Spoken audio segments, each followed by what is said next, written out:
वासुदेव भगवान की जय। प्यारे कृष्ण कन्हैया लाल की जय। चौथा स्कंध सुख सागर 7वां अध्याय। महादेव और ब्रह्मादिक देवताओं का दक्ष प्रजापति की यज्ञशाला में जाना।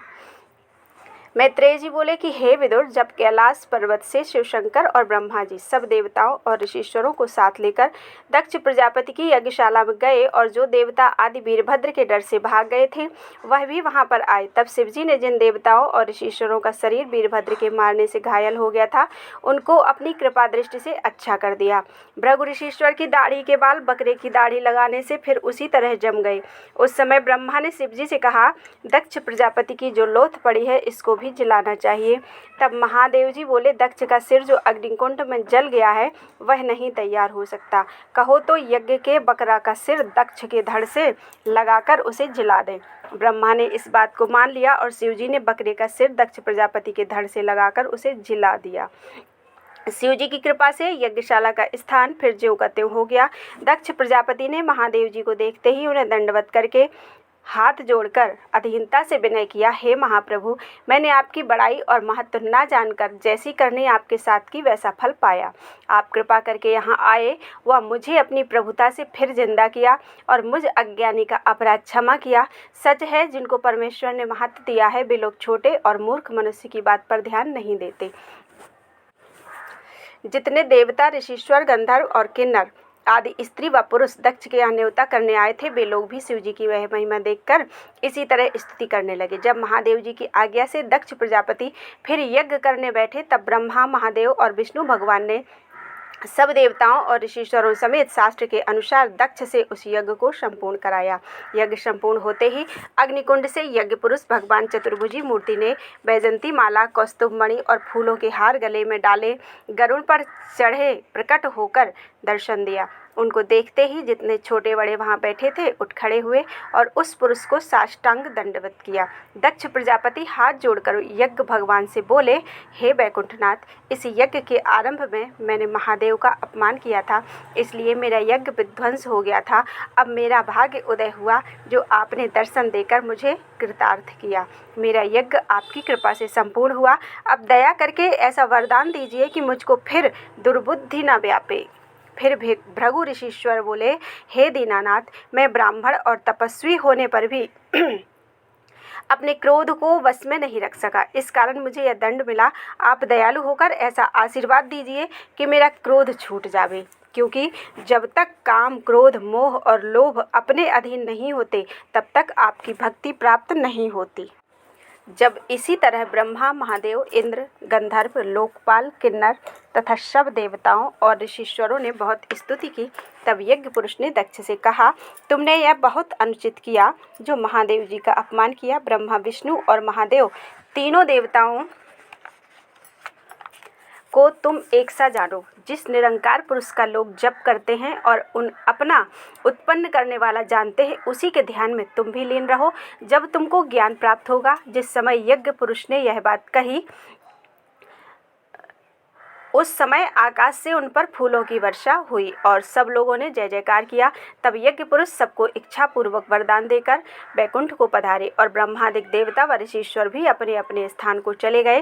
दक्ष प्रजापति उस दिन से शिव जी को अपना ईश्वर जानकर उनकी सेवा करने लगे।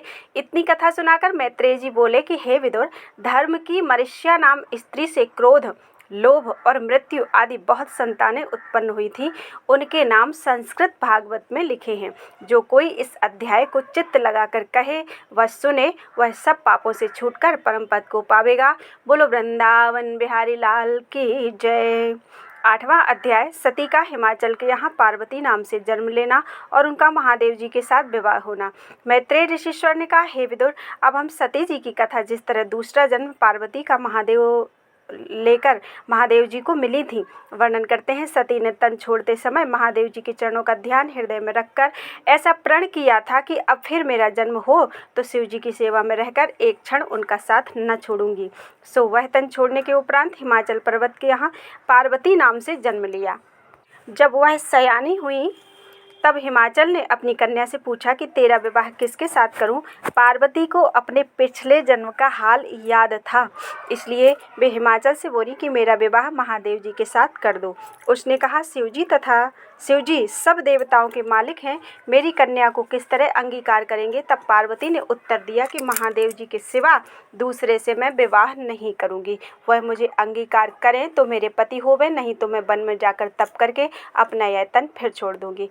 ऐसा कहकर पार्वती ने इस इच्छा से कि महादेव जी के साथ मेरा विवाह हो, वन में जाकर तप करना आरंभ किया। सो एक दिन नारद जी ने पार्वती के प्रेम की परीक्षा लेने के वास्ते वहां जाकर पूछा, हे पर्वतराज की कन्या, तुम इस वन में किस इच्छा से तप करके इतना दुख उठाती हो? पार्वती ने नारद जी को परमेश्वर का परम भक्त जानकर दंडवत करके विनय किया, हे मुनिनाथ, मैं महादेव जी से विवाह करने की इच्छा से तप करती हूँ। यह वचन सुनकर नारद जी बोले, हे पार्वती, तुम बड़ी बौरही और मूर्ख हो। शिव जी अपने शरीर में राख व धूलि लगाए, सांप व बिच्छू लपेटे, मुंडों की माला गले में डाले, भूत व पिशाच अपने साथ रखते हैं। उनको देखकर मनुष्य मारे डर के भाग जाते हैं। तुम उनसे विवाह करने की चाहना क्यों करती हो? यह बात सुनकर पार्वती ने कहा, वे कैसे ही अवगुणों से भरे हों, पर मेरा चित्त उन्हीं से प्रसन्न है। ऐसा सुनकर नारद जी फिर बोले कि हे पार्वती, इंद्र, गंधर्व, कुबेर, वरुण आदि अच्छे अच्छे देवताओं को तुम क्यों नहीं चाहती हो? यह वचन सुनते ही पार्वती ने हंसकर कहा, हे मुनिनाथ, मन एक है, दो चार नहीं होते। सो मेरा चित्त शिव जी के चरणों में लगा है, वहाँ से हट नहीं सकता। मेरी इच्छा शिव जी पूर्ण करेंगे, दूसरे की चाह मुझको नहीं है। यह बात सुनकर नारद जी बहुत प्रसन्न हुए और पार्वती को आशीर्वाद देकर बोले, तुम्हें महादेव जी अवश्य मिलेंगे। तुम किसी के कहने व बुलावा देने में मत आना। जब नारद जी ने पार्वती की सच्ची प्रीति देखी, तब उसी समय शिव जी के पास जाकर पार्वती का मनोरथ और प्रेम उनसे कहा। जब महादेव जी ने सुना कि सती हिमाचल पर्वत के घर में जन्म लेकर मेरे साथ विवाह होने के लिए तप करती हैं, तब उन्हें भी प्रेम उत्पन्न हुआ। इसलिए महादेव ने हिमाचल से जाकर कहा, तू अपनी कन्या का विवाह हमारे साथ कर दे। हिमाचल ने यह बात सुनते ही बड़ी प्रसन्नता से मान लिया और पार्वती को यह संदेशा सुनाया। यह बात सुनते ही पार्वती जी बहुत प्रसन्न हुई। उसी समय हिमाचल ने पार्वती को वन से लाकर विधिपूर्वक शिव जी के साथ विवाह कर दिया और बहुत से रत्नादिक दहेज में देकर वर और कन्या को विदा कर दिया। तब से पार्वती जी एक क्षण भी महादेव जी से अलग नहीं होती, उनकी अर्धांगी बनी रहती हैं। बोलो वृंदावन बिहारी लाल की जय। 9वां अध्याय। उत्तानपाद के बेटे ध्रुव का तप करने के लिए वन में जाना। मैत्रेय जी बोले, हे विदुर, राजा स्वयंभु मनु की 3 कन्याओं का हाल मैंने तुमसे वर्णन किया, अब उनके बेटों का हाल कहता हूँ, सुनो। स्वयंभु मनु के 2 बेटे उत्तानपाद व प्रियव्रत उत्पन्न हुए। सो प्रियव्रत की संतान की कथा 5वें स्कंध में आवेगी। उत्तानपाद के पुत्रों का हाल इस तरह है कि स्वयंभु मनु के तन त्याग करने पर उनका बेटा उत्तानपाद राजा हुआ। कदाचित कोई इस बात का संदेह करे कि स्वयंभु मनु की राजगद्दी पर प्रियव्रत ने राज किया। उत्तानपाद उन्हीं के देश में दूसरे नगर का राजा हुआ। उसके सुनीति और सुरुचि नाम की 2 स्त्रियां थीं। दोनों स्त्रियों से संतान उत्पन्न हुई। बड़ी रानी के बेटे का नाम ध्रुव और छोटी रानी के पुत्र का नाम उत्तम था। राजा उत्तानपाद छोटी रानी और उसके बेटे से बहुत प्रीति करते थे तथा बड़ी रानी और उसके पुत्र से कम प्रेम रखते थे। एक दिन राजा अपनी छोटी रानी समेत राज सिंहासन पर बैठे हुए उसके बेटे को गोद में लिए प्यार करते थे। उसी समय बड़ी रानी का पुत्र ध्रुव, जो 5 वर्ष का था, खेलता हुआ वहां पहुंचा। उसने चाहा कि हम भी राजा की गोद में जाकर अपने सौतेले भाई उत्तम के बराबर बैठें। राजा ने छोटी रानी के डर से, जो उस समय वहां बैठी थी, ध्रुव को अपने पास नहीं बैठाला। यह देखकर छोटी रानी ने ध्रुव से कहा कि तूने पिछले जन्म में नारायण जी का तप व स्मरण नहीं किया, इसलिए तू अभागा उत्पन्न हुआ। कदाचित तू पहले जन्म में तप करता तो मेरे पेट से जन्म लेकर राजा की गोद में बैठने योग्य होता। तुझे इस जन्म में राज सिंहासन पर बैठना कठिन है। अब भी तू जाकर परमेश्वर का भजन व स्मरण कर। जब तेरा भाग्य उदय हो तब मेरे पेट से जन्म लेकर राजा के आसन पर बैठना, क्योंकि मैं पटरानी हूँ। मेरे बेटे के सिवा दूसरी नारी का पुत्र राज सिंहासन पर नहीं बैठ सकता। राजा उत्तानपाद ने भी रानी की यह बात सुनकर जब ध्रुव का कुछ आदर नहीं किया, तब ध्रुव को सौतेली माता की यह बात तीर के समान लगी। इसलिए ध्रुव वहाँ से रोता हुआ अपनी माता के पास आया।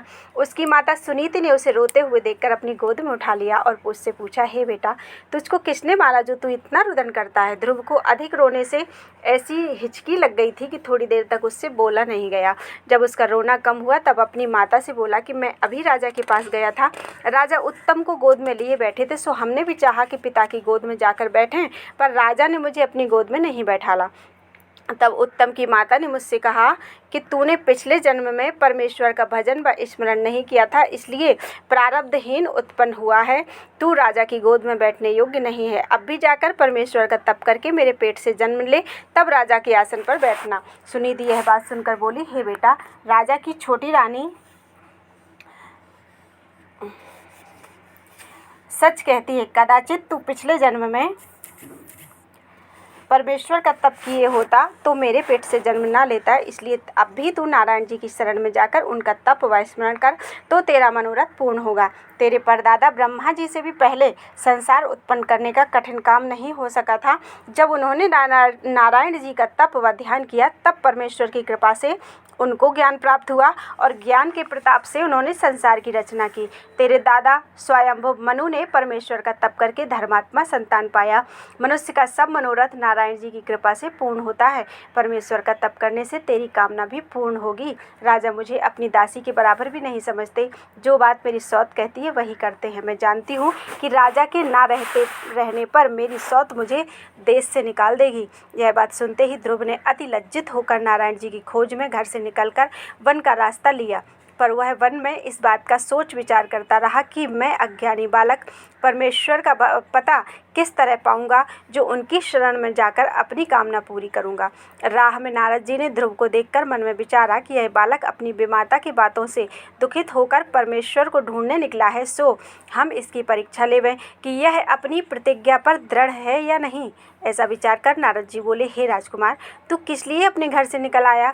बाल्यावस्था में तुझे ऐसा क्रोध नहीं करना चाहिए। बालक को कोई दुर्वचन कहकर फिर प्यार से बुलावे तो वह उसके पास चला जाता है, पर तूने लड़कों का स्वभाव छोड़कर वन का रास्ता लिया। तुझे ऐसी बात उचित नहीं है। हम तुझको तेरे बाप के पास ले चलते हैं।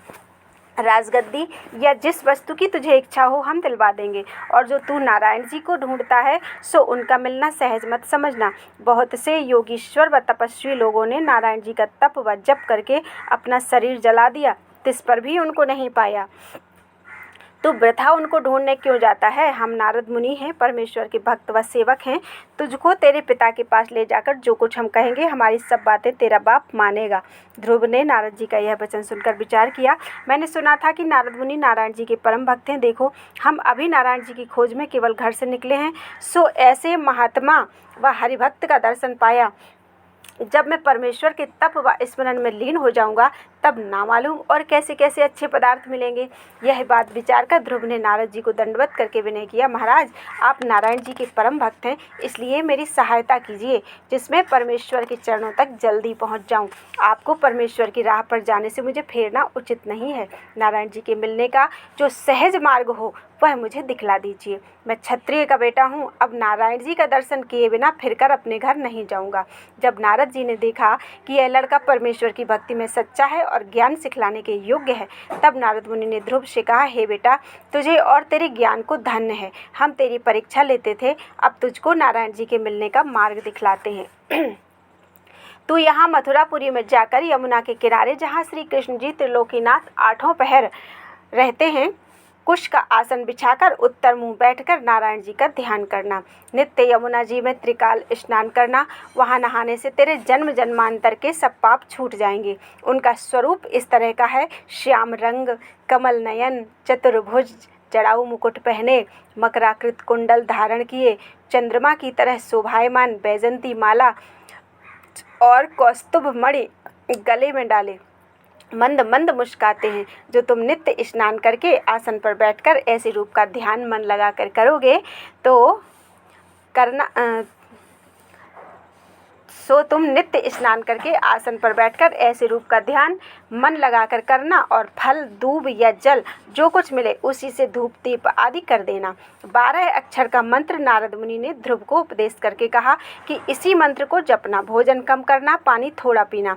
श्री नारायण जी दयालु होकर तुझे दर्शन देंगे और तेरी कामना पूरी करेंगे। तू बड़ी पदवी को पहुँचेगा। हरि भजन करने से संसार और परलोक दोनों जगह का सुख मिलता है। ध्रुव ने नारायण जी का स्वरूप, ध्यान व वह मंत्र नारद मुनि से सुनकर बहुत प्रसन्न होकर कहा, आपने बड़ी दया करके परमेश्वर के मिलने का सहज मार्ग मुझे दिखला दिया। मैं तो जानता था कि नारायण जी का घर किसी नगर या गांव में नामालूम कितनी दूर होगा। वहां जाकर उनको ढूंढता, सो आपने उनका स्मरण व ध्यान करना मेरे हृदय में बतला दिया। अब मैं आपकी आज्ञा अनुसार जप व ध्यान करके परमेश्वर को मिलूंगा। यह बात कहकर ध्रुव नारद मुनि को दंडवत करके मथुरा को चला गया। और नारद जी ने वहां से राजा उत्तानपाद के पास आकर क्या देखा कि राजा और ध्रुव की माता दोनों रोते और चिंता करते हुए आपस में कहते हैं कि हम लोगों ने अपने 5 वर्ष के बालक को, जो कुछ ज्ञान नहीं रखता, तप करने का उपदेश देकर वन में भेज दिया। न मालूम वह बेचारा कहाँ गया और उसकी क्या गति हुई। बड़े बड़े योगीश्वर और ज्ञानियों को परमेश्वर का मिलना कठिन है, उस बालक अज्ञानी को भगवान किस तरह मिलेंगे। राजा अपनी छोटी रानी पर क्रोध करके कहते थे कि तूने कठोर वचन कहकर मेरे बेटे को वनवास दिया। नारद जी के पहुंचने पर राजा ने दंडवत करके बड़े सम्मान से उनको बैठाकर पूछा, महाराज आप कहाँ से आते हैं। नारद मुनि ने कहा कि हम अपना हाल पीछे से कहेंगे, पर इस समय तुमको बड़ी चिंता में देखते हैं, इसका कारण कहो। राजा बोले, हे मुनिनाथ, मेरी छोटी रानी ने मेरे पुत्र ध्रुव को, जो अज्ञान बालक था, ऐसी कठोर बात कही कि वह दुखित होकर न जाने कहाँ चला गया। सो हम उसी के शोक में व्याकुल हैं। ना मालूम उस बालक की क्या दशा हुई होगी। कोई शेर व भालू आदि उसे खा लेगा। मुझसे बड़ी भूल हुई जो स्त्री के वश होकर उसका निरादर किया। यह बात सुनकर नारद जी बोले, हे राजा, तुम अपना चित्त उदास ना करो। तुम्हारा बेटा मुझे मार्ग में मिला था। मैंने उसको बहुत समझाया कि तू अपने घर मेरे साथ लौट चल, परंतु उसने नहीं माना। जब मैंने देखा कि परमेश्वर के तप व स्मरण में इसका सच्चा प्रेम है, तब हमने उसको नारायण जी के मिलने का उपाय बतलाकर मथुरा की तरफ भेज दिया। अब तुम उसकी चिंता ना करो, वह ऐसी पदवी को पहुँचेगा कि आज तक तुम्हारे पुरखों को भी प्राप्त नहीं हुई है। ध्रुव नारायण जी की शरण में गया, अब उसको कोई दुख नहीं दे सकता। पर तुमने अपनी अज्ञानता से स्त्री के वश होकर पुत्र का निरादर किया। नारद जी यह बात कहकर ब्रह्मलोक को चले गए और राजा को नारद मुनि के कहने से धैर्य हुआ, पर उनका मन ध्रुव की तरफ लगा रहता था, राज्य काज में नहीं लगता था। ध्रुव मथुरा में जाकर यमुना के किनारे कुश के आसन पर बैठकर नारद जी की आज्ञानुसार परमेश्वर का तप व ध्यान करने लगा। वह पहले तो तीसरे दिन एक समय भोजन करता था। 1 महीने इस तरह नियम रखकर उसके उपरांत 7वें दिन थोड़ा सा खाने लगा। फिर 3 महीने तक वृक्ष की पत्ती खाकर रहा। चौथे महीने में पत्ती खाना भी त्याग कर केवल पानी पीकर रहा। 5वें महीने में पानी पीना भी छोड़कर जितनी हवा मुंह में आती थी उसी के आहार पर रहा। 5 महीने तक एक पैर से खड़े होकर उसी मंत्र को जपते हुए नारायण जी के स्वरूप का ध्यान किया। सो ध्रुव का शरीर लकड़ी के समान सूख गया, परंतु उसका मुखारविंद सूर्य की तरह चमकने लगा। 6ठे महीने ध्रुव मुंह बंद करके परमेश्वर के ध्यान में ऐसा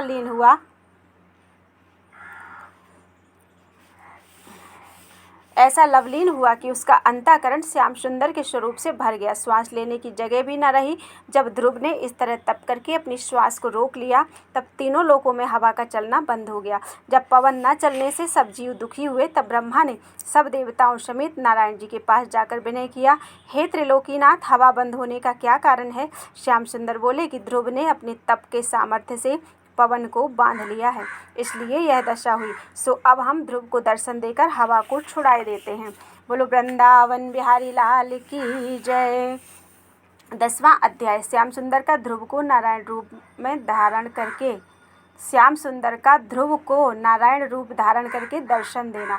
मैत्रेय जी ने कहा, हे विदुर, श्री भगवान देवताओं से यह कहकर कि जिस स्वरूप का ध्यान ध्रुव करता था उसी रूप से गरुड़ पर सवार होकर ध्रुव के सम्मुख जाकर क्षण भर खड़े रहे। पर उस समय ध्रुव आंखें बंद किए परमेश्वर के ध्यान में ऐसा लीन था कि नारायण जी के आने का हाल उसने नहीं जाना। ओम हरे। और न उसने आंखें खोली। तब श्याम सुंदर ने अपना स्वरूप ध्रुव के अंतःकरण से खींच लिया। जब ध्रुव ने परमेश्वर का स्वरूप अपने हृदय में न देखा, तब घबराकर आंखें खोल दिया। तो क्या देखता है कि जिस मूर्ति का ध्यान में करता था वही स्वरूप सांवली सूरत मोहनी मूरत मेरे सामने खड़ी है। ध्रुव ने उस परब्रह्म परमेश्वर की परिक्रमा करके दंडवत किया और उनके चरणों पर सिर रखकर चाहता था कि नारायण जी की स्तुति करे। फिर उसने ऐसा विचारा कि जिनकी महिमा ब्रह्मा, शेषनाग और गणेश जी भी वर्णन नहीं कर सकते, मैं अज्ञानी बालक किस तरह उनकी स्तुति करूं। इसी विचार में ध्रुव चुपचाप हाथ जोड़े परमेश्वर के सामने खड़ा रहा और उनका मुखारविंद बड़े प्रेम से देखने लगा। तब नारायण जी ने जाना कि अभी तक ध्रुव को इतना ज्ञान नहीं है जो मेरी स्तुति कर सके। यह विचार कर त्रिलोकीनाथ ने कृपा करके अपना शंख ध्रुव के मुख और कपोलों में छुआ दिया। उसके छुआते ही ध्रुव के हृदय में ज्ञान और बुद्धि का प्रकाश हो गया।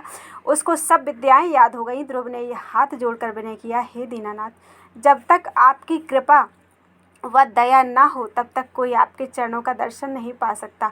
ब्रह्मादिक देवताओं को भी ऐसी सामर्थ्य नहीं है जो आपका गुण वर्णन कर सके। आप स्तुति करने की कुछ इच्छा नहीं रखते, अपनी माया से तीनों लोकों की उत्पत्ति, पालन व नाश करते हैं। ब्रह्मा से लेकर च्युति तक तीनों लोकों के सब जीव आपकी माया से उत्पन्न हुए। सबके मालिक परब्रह्म परमेश्वर त्रिलोकीनाथ आप ही हैं। ब्रह्मा भी आपके स्वरूप को नहीं जानते जो आपकी स्तुति कर सकें। संसार में स्त्री और पुत्र का मोह बबूल रूपी वृक्ष और आपके चरणों की भक्ति कल्पतरु के समान है, जिससे मनुष्य की सब कामनाएं पूर्ण होती हैं। मैं माता पिता से दुखित होकर आपकी शरण में आया था, सो आपने दया करके अपने दर्शन से मुझे कृतार्थ किया।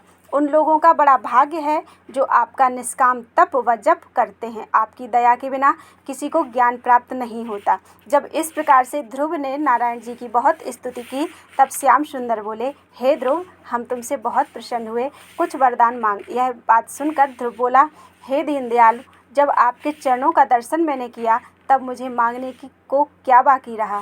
केवल आपके चरणों में भक्ति और प्रेम चाहता हूँ। यह वचन सुनकर अंतर्यामी नारायण जी ने कहा, हे ध्रुव, तूने राजगद्दी मिलने के लिए मेरा तप किया था, सो हमने तुझे राज सिंहासन दिया। अब तू मेरी आज्ञा से नगर में जा और जिसने तुझे ताना मारा था उसके सामने 36,000 वर्ष राज्य कर। जो तुझे अभागी कहती थी वह और उसका पुत्र उत्तम, जिसके पास तुझे राजा ने गोद में नहीं बैठाया था, तेरी सेवा करेंगे। तेरा बाप तुझे राजगद्दी पर बैठाकर तप करने के लिए वन में चला जाएगा। तेरे भाई उत्तम को वन में शिकार खेलते समय कुबेर का अनुचर एक यक्ष मार डालेगा। उसी चिंता में उत्तम की माता भी वन में जलकर मर जाएगी। जब तू शरीर त्याग करेगा तब हम ब्रह्मलोक से भी ऊंचे ध्रुवलोक में तुझे रहने के लिए स्थान देंगे। वहाँ तू महाप्रलय तक स्थिर रहेगा। चंद्रमा, सूर्य और सब तारागण तेरी परिक्रमा करेंगे। महाप्रलय के अंत में तेरी मुक्ति होगी। मेरे भक्तों की बराबरी कोई नहीं कर सकता, उनकी कोई इच्छा बाकी नहीं रहती। तुम सदा हमारी कथा सुनकर पिछले धर्मात्मा राजाओं का हाल जानना। भगवान जी ने जब यह वरदान ध्रुव को दिया तो देवता लोगों ने प्रसन्न होकर नारायण जी और ध्रुव के ऊपर फूल बरसाए और ध्रुव के भाग्य की प्रशंसा की। जब नारायण जी यह वरदान देकर ब्रह्मलोक को सिधारे तब फिर हवा चलने लगी और तीनों लोकों के जीव पवन बहने से सुखी हुए। ध्रुव वहाँ से घर को चला, पर राह में यह विचार करता हुआ जाता था कि मुझसे बड़ी भूल हुई जो नारायण जी का दर्शन पाकर फिर मैंने राजगद्दी अंगीकार किया। मुझे ऐसा मालूम होता है कि देवताओं ने भुलावा देकर मेरा ज्ञान हर लिया, जिसमें यह विरक्त होकर नारायण जी की शरण में ना रहे, या पितरों ने यही बात समझा हो, क्योंकि संसार में प्रसिद्ध है जब कोई मनुष्य परमेश्वर का ध्यान करता है तब इंद्रादिक देवता उसके भजन व स्मरण में विघ्न डालते हैं। इसी तरह चिंता करता हुआ ध्रुव अपने नगर के निकट पहुंचकर एक बाग में ठहरा। बाग के माली ने जाकर राजा से कहा। राजा उसके कहने का विश्वास न करके बोले कि ध्रुव घर से बहुत उदास होकर परमेश्वर का तप करने के लिए चला गया है, वह क्यों आएगा। उसी समय नारद जी ने आकर कहा, हे राजन, तुम्हारा बेटा ध्रुव नारायण जी का दर्शन पाकर सफल मनोरथ हो गया है, सो तुम्हें यहाँ बैठा रहना उचित नहीं है। चलो उसको आदर भाव से ले आओ। नारद मुनि के कहने से राजा को विश्वास और बड़ा आनंद हुआ। राजा ने रत्न का एक हार माली को देकर उसी समय अपने बेटा उत्तम और दोनों रानियों को लेकर नारद जी समेत बाजे बजाते हुए बड़ी धूमधाम से ध्रुव के पास चले। जब नगर के लोगों ने सुना कि ध्रुव परमेश्वर से मिल आया, उसका दर्शन करना बड़ा पुण्य है, तब वे लोग भी सब गाते बजाते हुए ध्रुव जी का दर्शन करने गए। सब लोगों ने सवारी पर से उतरकर ध्रुव जी का दर्शन किया। वे अपने शरीर व सिर के बालों में राख लगाए और जटा बढ़ाए बैठे थे। ध्रुव ने नारद जी और राजा के चरणों पर गिरकर दंडवत किया। राजा ने बड़े प्रेम से ध्रुव को गोद में उठाकर छाती से लगाया और अपने आंसुओं से उसके मुंह को धो दिया। फिर ध्रुव ने पहले छोटी रानी के पास, जिसने उसको ताना मारा था, जाकर साष्टांग दंडवत करके कहा, हे माता, तुम्हारे उपदेश से मैं चला गया था, सो नारायण जी के दर्शन मिलने से मेरे सब मनोरथ पूर्ण हुए। फिर उन्होंने अपनी माता सुनीति को दंडवत करके जितने छोटे बड़े पुरवासी उनके दर्शन के लिए आए थे यथा योग्य सबका शिष्टाचार किया। राजा उत्तानपाद ध्रुव को अपने साथ हाथी पर बैठाकर ब्राह्मणों और याचकों को दान व दक्षिणा देते हुए और द्रव्य लुटाते हुए राजमंदिर में ले आए। उन्होंने हजामत बनवाकर स्नान कराया और बहुत उत्तम भूषण व वस्त्र उन्हें पहनाया। नारद जी ब्रह्मलोक को गए और राजा ने लाखों ब्राह्मण खिलाकर बड़ी खुशी मनाई।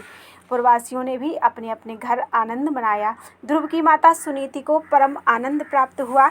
इतनी कथा सुनाकर मैत्रेय जी ने कहा, हे विदुर, जिसके ऊपर परमेश्वर प्रसन्न होते हैं उससे सब खुश रहते हैं और श्याम सुंदर के विमुख रहने से पिता और भाई भी शत्रु हो जाते हैं। ध्रुव का चित्त धर्म में तत्पर देखकर राजा उससे बहुत प्रसन्न रहते थे। कुछ दिन उपरांत राजा ने मन में विचारा कि ध्रुव अब राज्य करने के योग्य हुआ, अब इसे राजगद्दी देकर परमेश्वर का तप करते तो हमारा परलोक बनता। ऐसा विचार कर राजा ने अपने मंत्रियों से पूछा। जब सब लोगों को यह बात भली मालूम हुई तब राजा ने अच्छा मुहूर्त पूछकर ध्रुव को राज सिंहासन पर बैठा दिया और राज्यकाज उनको सौंपकर आप वन में जाकर नारायण जी का तप व ध्यान करने लगे। ध्रुव जी ने राजगद्दी पर बैठकर 7 द्वीपों का ऐसा राज्य किया जिनके धर्म व न्याय से सब प्रजा आनंद से रहती थी। बाघ और बकरी एक ही घाट पानी पीते थे। उनके राज्य में कोई दुखी व दरिद्री नहीं था। प्रजा की इच्छा करने पर पानी बरसता था। ध्रुव जी ने अपने भाई उत्तम को राज्यकाज का अधिकार दिया था और उत्तम जी भी ध्रुव की आज्ञा अनुसार सब काम करके बड़े प्रेम से उनकी सेवा करता था। एक दिन उत्तम ध्रुव से आज्ञा लेकर वन में शिकार खेलने गया। वह एक मृग के पीछे घोड़ा दौड़ाता हुआ कुबेर के बिहार की जगह में जा पहुंचा और उसके साथियों ने उस स्थान को मलमूत्र करके भ्रष्ट कर दिया। कुबेर के नौकर बोले कि तुम संसारी मनुष्य होकर देवलोक में क्यों आए हो। इसी बात पर उत्तम भी अपने राज्य के अभिमान से उनको दुर्वचन कहने लगे। उनमें एक यक्ष बड़ा बलवान था, उसने उत्तम को मार डाला। उसके साथियों ने आकर यह हाल ध्रुव से कहा। तब ध्रुव क्रोधवंत होकर अपनी सेना समेत यक्षों से लड़ने चले। उत्तम की माता सुरुचि यह हाल सुनकर रोती और विलाप करती हुई उसकी लोथ ढूंढने के लिए वन में गई, सो आग लगने से वहाँ जल मरी। जब राजा ध्रुव अपनी सेना समेत यक्षों के पास पहुँचे तो 1,30,000 यक्ष शस्त्र लेकर राजा ध्रुव के सम्मुख युद्ध करने के लिए आए। राजा ने अपने सेनापतियों से कहा कि तुम लोग अलग खड़े होकर युद्ध का तमाशा देखो, हमको लड़ने दो। ऐसा कहकर ध्रुव जी अपना रथ यक्षों के सम्मुख ले गए। यक्षों ने राजा को देखकर उन पर शस्त्र चलाए। ध्रुव जी ने उनके सब बार बचाए और अपना धनुष चढ़ाकर ऐसा बाण मारा कि उनमें से कुछ तो मर गए और बाकी घायल होकर गिर पड़े। राजा ध्रुव की विजय हुई। यक्षों की यह दशा देखकर एक यक्ष ने जाकर कुबेर से सब वृत्तांत कहा। तब कुबेर अपने नौकरों के घायल होने और मारे जाने का हाल सुनकर अपनी सेना के साथ लड़ने के लिए संग्राम भूमि में आए। उन्होंने ध्रुव जी से कहा कि तू मनुष्य होकर देवताओं को दुख देता है, मैं तुझे मारूंगा। ध्रुव जी बोले, मैं केवल परमेश्वर को देवता मानता हूँ जिन्होंने देवता और मनुष्य सब जीवों को उत्पन्न किया है। तब कुबेर ने बहुत से तीर ध्रुव को मारे। ध्रुव ने उनके सब बाणों को अपने तीरों से काट डाला। तब कुबेर जी ने ध्रुव जी से कहा, तुम्हारा गुरु कौन है जिसने ऐसी विद्या तुम्हें पढ़ाई, बताओ किसके चेले हो। ध्रुव ने उत्तर दिया कि जिसके प्रताप से तुम देवता हुए वही मेरा गुरु और मालिक है। यह सुनकर कुबेर ने क्रोधवंत होकर नारायण शस्त्र ध्रुव के मारने के वास्ते उठाया और ध्रुव ने भी नारायण शस्त्र निकाला। तब ब्रह्मा जी ने विचार किया कि नारायण शस्त्र चलने से बड़ा अनर्थ होगा, संसारी जीव मारे जाएंगे। ध्रुव परमेश्वर के भक्त और कुबेर जी के देवता हैं, इन दोनों में कोई मर नहीं सकता। ऐसा विचार कर ब्रह्मा जी ने ध्रुव जी के दादा स्वयंभुव मनु और नारद जी से कहा कि तुम लोग जाकर कुबेर और ध्रुव जी को समझाकर उन दोनों में मेल करा दो। उन्होंने उसी समय रणभूमि में जहाँ ध्रुव जी लड़ रहे थे जाकर उन्हें प्रेम से पुकारा। तब ध्रुव जी ने देखा कि हमारे दादा स्वयंभुव मनु आए हैं। तब वे युद्ध करना छोड़कर रथ पर से उतर पड़े और स्वयंभुव मनु को साष्टांग दंडवत किया। बोलो वृंदावन बिहारी लाल की जय। 11वां अध्याय, ध्रुव जी का कुबेर से मिलाप कर लेना और अपने पुत्र को राज्य देकर वन में तप करने के लिए जाना। मैत्रेय जी ने विदुर से कहा कि जब ध्रुव ने स्वयंभुव मनु को दंडवत किया तब स्वयंभुव मनु बोले कि हे ध्रुव, तुम वैष्णव और परमेश्वर के भक्त हो, सो हरि भक्तों को क्रोध नहीं करना चाहिए। क्रोध करने वाले अपने को वैष्णव व साधु कहें तो उनका यह कहना झूठ समझो। क्रोध करने से बहुत पाप होता है। हे ध्रुव, तुमने वैष्णव व राजा होने पर भी कुछ न्याय नहीं किया, क्योंकि तेरे भाई उत्तम की मृत्यु आई थी, इसलिए एक यक्ष ने उसको मारा। उनके बदले तुमने 1,30,000 यक्षों को घायल करके दुख दिया। उनमें कितने लोग मर गए, यह बात तुमने अच्छा नहीं किया। राजा को न्याय न करने से अधर्म होता है। सब प्राणी अपनी मृत्यु से मरते हैं, बहाना व अपयश दूसरे का हो जाता है।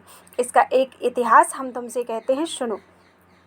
सारस्वत आदि कल्प में संसारी जीव बहुत उत्पन्न हुए, पर उस समय तक मृत्यु उत्पन्न नहीं हुई थी।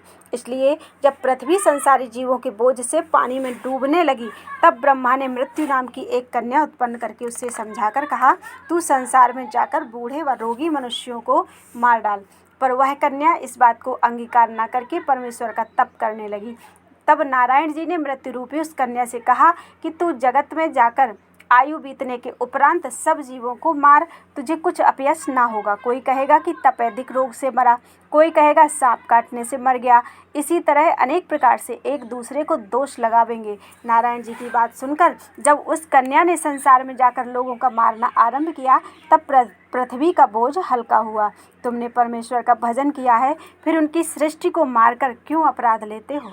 ध्रुव यह बात सुनते ही अति लज्जित हुए और लड़ना बंद करके स्वयंभुव मनु से विनयपूर्वक बोले, महाराज, मुझसे अपराध हुआ। यह वचन सुनकर स्वयंभुव मनु बोले, हे ध्रुव, तुम इस बात की चिंता ना करो। ओम हरि।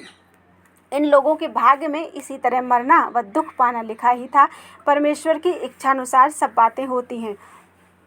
नारद मुनि ने कुबेर को समझाया कि ध्रुव जी ने स्वयंभुव मनु के कहने से युद्ध करना बंद कर दिया। और फिर स्वयंभुव मनु और नारद जी ने कुबेर से कहा, पहले तुम्हारे नौकरों ने ध्रुव के भाई को वृथा मारा था, इसलिए तुम अपने सेवकों का अपराध उनसे क्षमा कराओ। कुबेर ने यह बात सुनकर विनम्रपूर्वक ध्रुव से कहा, हे राजन, हमारे नौकरों से अपराध हुआ जो तुम्हारे भाई को मारा, उसके बदले जो चाहो सो हमें दंड देकर उनका अपराध क्षमा करो। ध्रुव बोले कि आप देवता हैं, हमको ऐसा आशीर्वाद दीजिए जिससे फिर मुझे क्रोध ना आवे और परमेश्वर के चरणों में भक्ति बनी रहे। उत्तम के प्रारब्ध में इसी तरह मरना लिखा था। कुबेर ने ध्रुव को इच्छापूर्वक वरदान देकर उनसे मिलाप कर लिया। उसके बाद स्वयंभुव मनु और नारद जी अपने स्थान को चले गए। कुबेर जी अपने स्थान पर पधारे और ध्रुव ने अपने घर आकर विचार किया कि राज्य, धन, स्त्री, पुत्र व संसारी व्यवहार स्वप्न के समान झूठा है। राजगद्दी पर रहने से काम, क्रोध, मोह व लोभ समय पाकर स्वभाव में प्रवेश करते हैं। इसलिए इन लोगों से विरक्त होकर हरि भजन करना उचित है। ऐसा विचार कर ध्रुव जी ने अपने पुत्र उत्कल को, जो इला नाम की स्त्री से उत्पन्न हुआ था, राजगद्दी पर बैठा दिया और अपनी स्त्री समेत बद्रिकाश्रम में जाकर परमेश्वर के तप व ध्यान में लीन हुए। इतनी कथा सुनाकर सुखदेव जी बोले, हे परीक्षित, तुम्हारे दादा राजा युधिष्ठिर के यज्ञ में किसी ब्राह्मण ने सोने का थाल चुराया था। लोगों ने कहा कि इस ब्राह्मण का हाथ काट डालो। यह बात सुनकर युधिष्ठिर ने उस ब्राह्मण को राजा बलि के पास न्याय करने के लिए भेज दिया। राजा बलि ने कहा कि जिस राजा के देश में यह ब्राह्मण रहता है, उस राजा को दंड देना चाहिए। राजा ने इस ब्राह्मण को क्यों इतना दान नहीं दिया जिससे इसको चोरी करने की इच्छा ना होती। सो हे परीक्षित, राजा को इसी तरह धर्म रखना चाहिए। उस ब्राह्मण का पूरा हाल महाभारत में लिखा है। बोलो वृंदावन बिहारी लाल की जय। 12वां अध्याय, ध्रुव जी का अपनी दोनों माताओं सहित ध्रुवलोक में जाना। मैत्रेय जी ने विदुर से कहा कि जब ध्रुव का तन त्यागने का समय निकट पहुंचा, तब श्री भगवान जी के गणों ने एक बहुत अच्छा विमान वहां लाकर ध्रुव से कहा कि नारायण जी ने यह विमान तुम्हारे वास्ते भेज दिया है, इस पर बैठकर ध्रुवलोक में चलो। यह बात सुनकर ध्रुव जी ने विचारा कि सुरुचि मेरी छोटी माता, जिसके ताना मारने से हम परमेश्वर का तप करके इस पदवी को पहुँचे, वह गुरु के समान है। मुझे कठोर वचन कहने से नरक भोगती है। वहाँ मेरे अकेले जाने से क्या धर्म रहेगा जो मैं सुख करूं और मेरी माता दुख भोगे।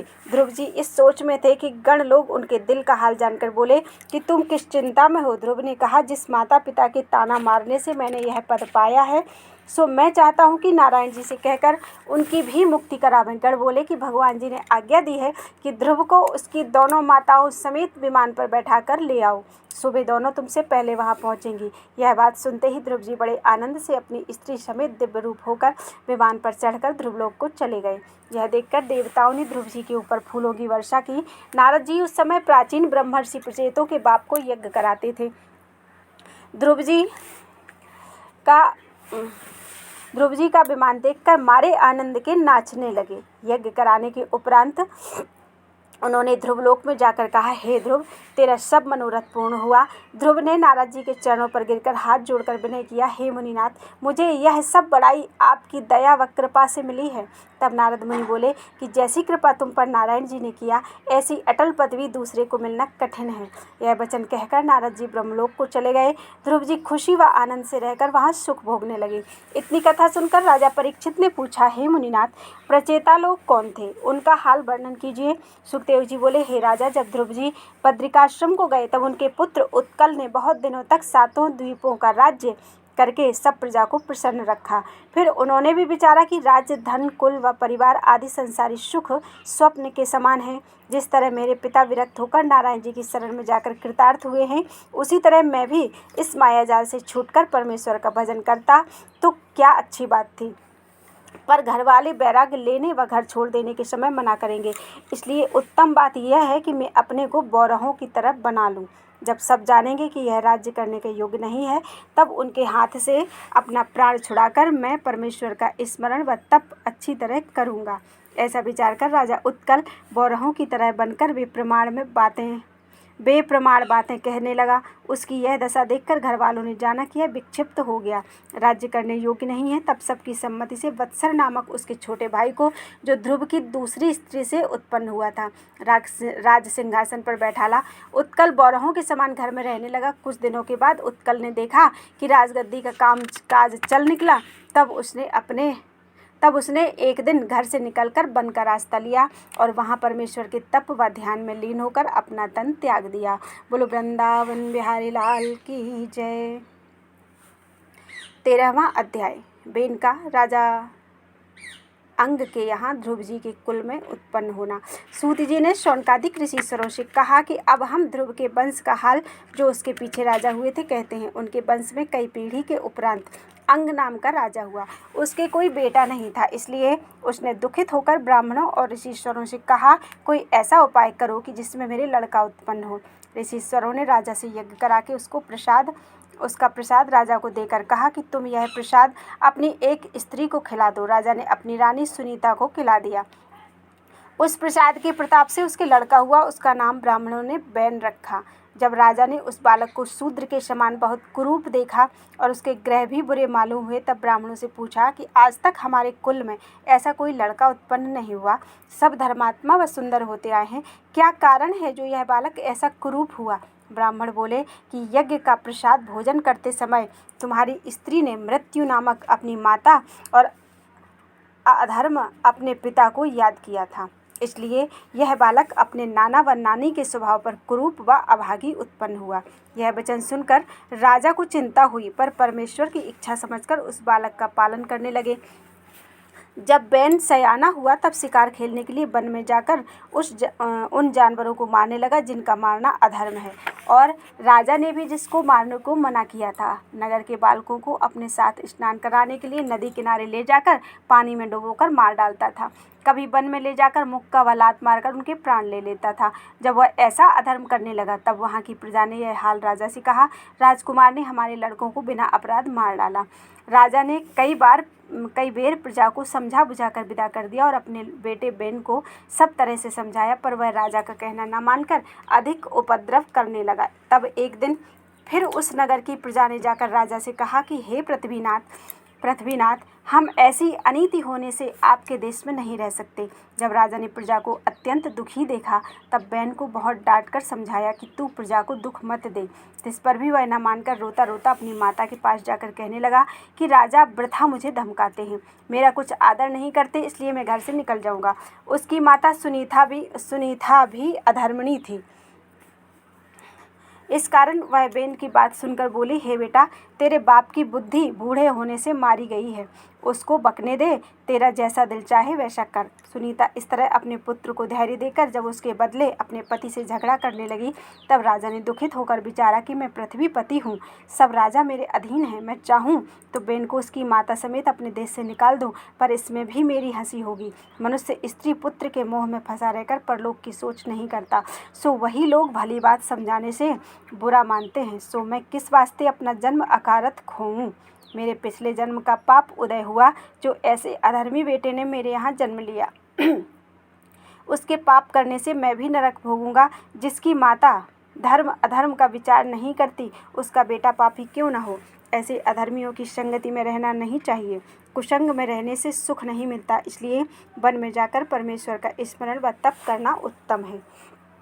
मेरे पीछे चाहे जो कुछ हो। राजा ने यह विचार कर अपना मन विरक्त कर लिया और आधी रात के समय रानी को सोई हुई छोड़कर वन को चले गए।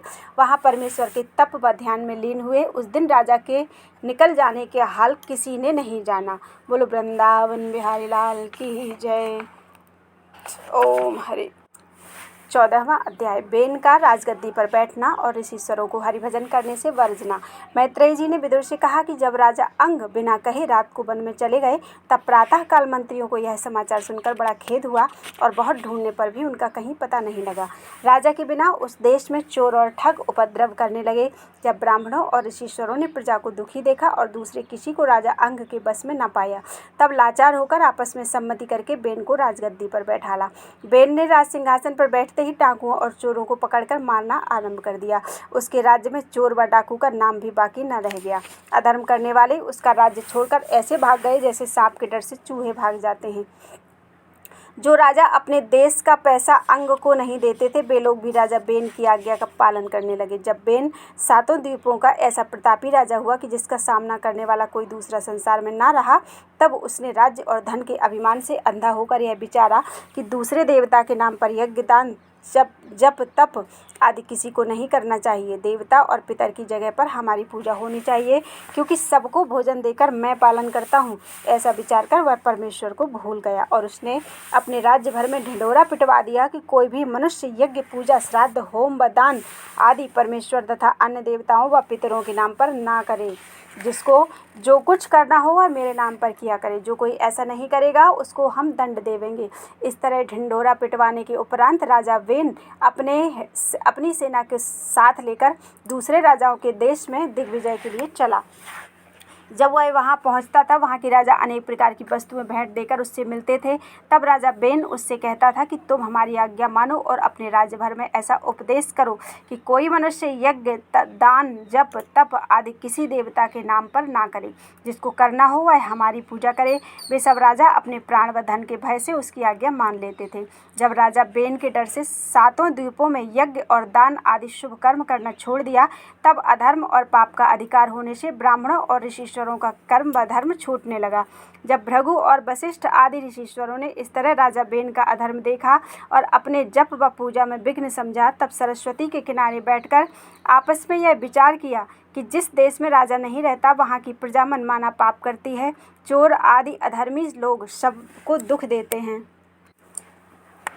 चोर आदि अधर्मी लोग सबको दुख देते हैं। इस कारण धर्म की हानि और पाप की वृद्धि होती है। अधर्मियों और पापियों को दंड देने व धर्म की रक्षा करने वाले राजा होते हैं। सो यह राजा बेन ऐसा अधर्मी उत्पन्न हुआ कि इसने संसार से संपूर्ण धर्म उठा दिया। ओम हरि।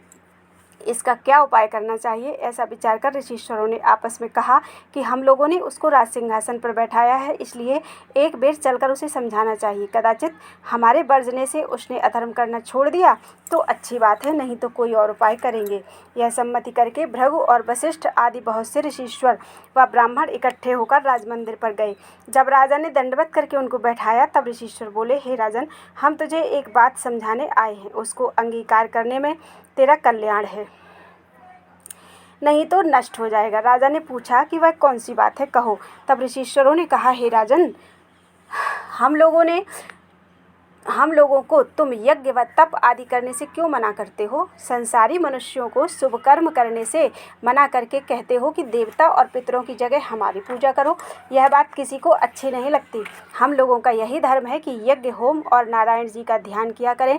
यह वचन सुनकर राजा बोला, तुम्हारे वेद व पुराण में लिखा है कि राजा नारायण जी का स्वरूप है। इसलिए तुम्हें हमारी आज्ञा माननी चाहिए। यदि मेरा कहना नहीं मानोगे तो तुम लोगों को दंड दूंगा। ऋषीश्वरों ने जब यह बात सुनी तब आपस में सम्मति किया कि ऐसे अधर्मी राजा को मार डालना उचित है।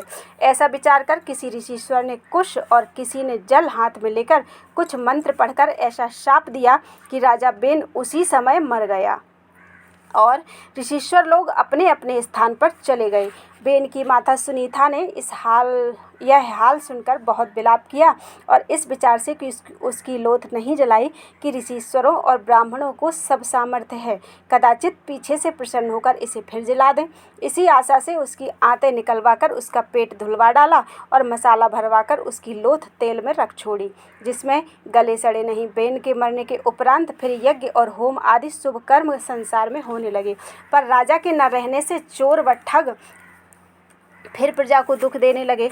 अधर्मियों ने निडर होकर मनमाना पाप करना आरंभ किया। यह दशा देखकर ऋषीश्वरों और ब्राह्मणों ने आपस में फिर विचारा कि राजा के बिना संसार में धर्म नहीं रह सकता, सब लोग वर्ण संकर हो जाएंगे। राजनीति में लिखा है कि जिस देश में राजा न हो, जहाँ राजा अधर्मी और मूर्ख हो, या जिस देश में स्त्री राज्य करे, या जिस स्थान पर कई राजा हों, वहाँ बसने से धर्म नहीं रहता। इसलिए दूसरे राजा का उपाय करना चाहिए। राजा के बिना प्रजा सुख नहीं पावेगी। नारायण जी की कृपा से बेन भी जी सकता है, पर वह अपने अधर्म को नहीं छोड़ेगा, इसलिए उसको जिलाना सांप को दूध पिलाने के समान है। पर यह ध्रुव भक्त के कुल में राजगद्दी थी, सो बेन की लोथ में भी कुछ उसके धर्म का अंश अवश्य होगा। इसलिए इस लोथ में से एक बालक उत्पन्न करके राज सिंहासन पर बैठाना चाहिए, जिसमें प्रजा सुख पावे और धर्म की रक्षा हो। यह बात आपस में विचार कर भृगु आदि ऋषीश्वरों ने, जिनको परमेश्वर का तप व जप करने से सब सामर्थ्य थी, जाकर सुनीता से पूछा कि बेन की लोथ कहाँ है। यह बात सुनते ही सुनीता ने ऋषीश्वरों को दंडवत किया और बड़ी प्रसन्नता से बेन की लोथ उनके सामने ले आई। ऋषीश्वरों ने कुछ मंत्र पढ़कर राजा बेन की जंघा मथानी से दही के समान मथी। जिस तरह दही मथने से मक्खन निकलता है, उसी तरह जंघा मथने से एक नाटा पुरुष काले रंग का अति कुरूप उत्पन्न होकर बोला, हे ऋषीश्वरों, मुझे क्या आज्ञा देते हो। जब ऋषीश्वरों ने देखा कि यह मनुष्य राज करने योग्य नहीं है, तब उससे कहा कि तू वन में जाकर भिल्लों का राजा हो। सो वह उनकी आज्ञा से वन में जाकर भिल्लों का राजा हुआ। उसी के वंश में मल्लाह और मुसहर आदि उत्पन्न हुए। वे आज तक संसार में वर्तमान हैं। उस पुरुष के निकलते ही सुनीता का सब पाप बेन के शरीर से बाहर निकल गया। बोलो वृंदावन बिहारी लाल की जय।